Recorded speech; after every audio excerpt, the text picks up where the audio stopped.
Bienvenue sur Africa 24 pour cette nouvelle édition du Non-Stop Info. Au sommaire de l'actualité, nouvel espoir au Soudan du Sud. Les deux parties rivales ont signé le volet sécuritaire de l'accord de paix paraphé au mois d'août. Fin ce jeudi du sommet Inde-Afrique, l'occasion de redéfinir les contours d'un partenariat qui se veut gagnant-gagnant. Et puis fin du forum économique de la francophonie, l'occasion d'évoquer le rôle moteur du continent dans l'espace francophone. Les pourparlers de paix au Sud-Soudan avancent. Les deux parties prenantes au conflit ont en effet signé ce lundi 26 octobre le volet sécuritaire de l'accord paraphé au mois d'août. Le conflit qui mine le pays depuis décembre 2013 a fait des milliers de victimes et des millions de déplacés et de réfugiés. La résolution de cette crise apparaît aujourd'hui plus qu'urgent. Ibrahima Dioumaba. Le Soudan du Sud est en passe de retrouver la paix. Les pourparlers entre les rebelles et le gouvernement avancent bien. Les deux parties ont signé le lundi 26 octobre un accord pour finaliser la mise en œuvre des arrangements de sécurité qui faisaient partie de l'accord du mois d'août. Les négociateurs affichent leur sérénité et leur confiance. Nous sommes sur le chemin de la paix. Maintenant, nous sommes en mesure de dire que la mise en œuvre effective de l'accord va commencer. Nous sommes optimistes que dans les prochains jours, les parties seront pleinement impliquées dans la matérialisation de l'accord. Au mois d'août 2015, le gouvernement et l'opposition armée du SPLM-SPLA avaient signé un accord de paix avec à la clé le retour du chef des rebelles, Riek Machar, à Juba. Les négociateurs sont conscients des enjeux et des défis qui interpellent le Soudan du Sud. La rébellion se dit prête à déposer les armes.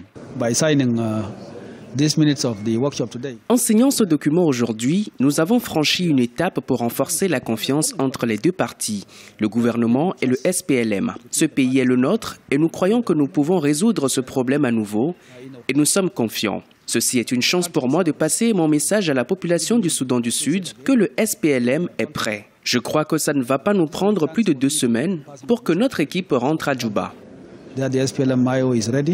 Le Soudan du Sud est en proie à une crise politique depuis 2013 qui oppose le gouvernement et les rebelles dirigés par l'ancien vice-président Riek Machar. Ce pays, indépendant en 2011, compte 11 millions d'habitants. Environ 2 millions de personnes ont fui leur maison depuis le début du conflit armé. Le peuple burundais vient de réaffirmer sa souveraineté, mais une certaine opinion internationale dit non, je cite, puisque c'est l'une des phrases du communiqué du parti au pouvoir au Burundi qui s'indigne des menaces de la communauté internationale et plus précisément de la volonté de l'Union africaine d'ouvrir une enquête et d'envoyer des militaires au Burundi. L'Union africaine s'inquiète en effet de la situation dans le pays depuis que le 3e mandat du président Pierre Nkurunziza a clivé le pays en deux. Et les conflits qui se multiplient sur le continent africain freinent considérablement son développement économique. C'est inévitable. La paix est un facteur essentiel et indispensable à l'émergence du continent. Au nord du Mali, par exemple, alors que sur le terrain, les opérations militaires visant à éradiquer le terrorisme se poursuivent. Les femmes aussi, à leur manière, jouent un rôle important dans la lutte contre ces nébuleuses. Jean-Célestin Djouangué et Arwa Barkala. Les autorités maliennes continuent leur action de reconquête et de pacification du territoire. Ce mardi, un vaste filet lancé dans la région de Mopti, dans le centre du pays, a permis la mise aux arrêts de 12 présumés djihadistes qui ont ensuite été transférés à Bamako, la capitale. Une opération qui a fait la fierté des femmes maliennes qui pensent qu'elles ont elles aussi leur partition à jouer pour restaurer la sécurité et l'unité du Mali. Quand il y a le djihadisme, c'est les femmes qui souffrent, les femmes et les enfants. Donc, pour cela, les femmes de Kaï et de Mopti doivent s'unir pour vraiment faire une action de sensibilisation en faveur de la population en général et de la population féminine en particulier. Les femmes maliennes déplorent la présence des activistes de plus en plus jeunes parmi les djihadistes, du fait de leur oisiveté notamment. 2 des 12 islamistes radicaux interpellés par l'armée malienne ce mardi sont fortement soupçonnés d'avoir posé des mines au mois de septembre 2015 dans la localité de Tenenkou, à environ 80 km de Mopti, faisant des victimes dans les rangs des soldats maliens. Les femmes maliennes appellent donc à un renforcement de leurs capacités pour un meilleur encadrement des jeunes du pays. On a fait beaucoup d'activités vraiment de sensibilisation dans les cercles, dans les communes, pour vraiment sensibiliser la population pour que la paix puisse revenir dans notre localité. Ça, ce réseau est en train de faire beaucoup de choses. La présidente Saint-Maître sera à Bamako et ce réseau existe dans toutes les régions du Mali. Les opérations maliennes envisagent de poursuivre pendant au moins 3 mois des opérations de sécurisation de la région centre du pays. Des opérations militaires qui devraient s'étendre à des forêts censées servir de refuge aux djihadistes. Le comité de suivi de l'accord de paix pour le Nord Mali s'est réuni ce 28 octobre à l'ordre du jour. La mise en place de patrouilles mixtes dans les régions du Nord. Il s'agirait ainsi de rassembler au sein d'une même patrouille les combattants loyalistes de la plateforme, les ex-rebelles de la CMA, les soldats de l'armée malienne et les casques bleus de la MINUSMA. Aucune date pour la mise en place de ces patrouilles n'a pour l'instant été communiquée. Le sommet Inde-Afrique prend fin ce jeudi, un sommet qui s'inscrit dans une dynamique de partenariat gagnant-gagnant entre l'Inde et les pays du continent africain et qui intervient au moment où la Chine, principal collaborateur du continent, connaît un ralentissement de sa croissance. C'est un sujet d'Idlette, Mirabel Bissou. Le 3e sommet Inde-Afrique, ouvert le 26 octobre 2015 à New Delhi, prend fin ce jeudi 29 octobre. Une quarantaine de chefs d'État et de gouvernement se sont réunis en Inde pour échanger sur les perspectives économiques et politiques entre l'Afrique et le géant asiatique. Même si les relations entre les deux entités ont longtemps été essentiellement diplomatiques, depuis 2000, elles ont été tirées par le secteur privé indien qui connaît depuis une forte croissance en matières premières et en hydrocarbures. C'est l'occasion pour les Africains d'arrêter de se tourner vers l'Amérique, l'Europe et après la Chine, ce sera l'occasion de se tourner vers l'Inde.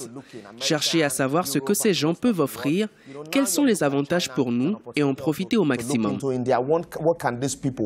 Le volume des échanges entre l'Afrique et l'Inde est estimé à 43 200 milliards de francs CFA en 2015, avec 1,25 milliard d'habitants chacun. L'Inde et l'Afrique représentent le tiers de l'humanité. En plus, les deux ont une population jeune et des ressources naturelles importantes. Autant de points communs qui contribuent à faciliter les échanges sur le développement durable.